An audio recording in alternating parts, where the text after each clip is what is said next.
সাইয়েদনা মুসা আলাইহিস সালাম আল্লাহরে বললেন, আল্লাহ আল্লিমনি যিকরান, আপনি আমার এমন একটা জিকির শিখাইয়া দেন, লা ইয়ালামুহা ইল্লা আনতা ওয়া আনা, যে জিকিরটার শব্দ আপনি আর আমি ছাড়া কেউ জানবে না। দুনিয়াতে যত অদ্ভুত অদ্ভুত প্রশ্ন সব আপনি মুসা আলাইহিস সালামের মাথা থেকে পাবেন।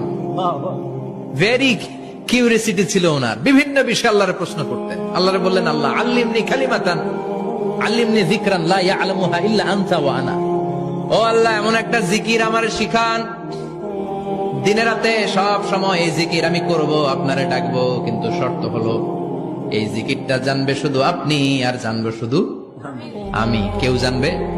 আল্লাহ বললেন, মুসা পড়ো লা ইলাহা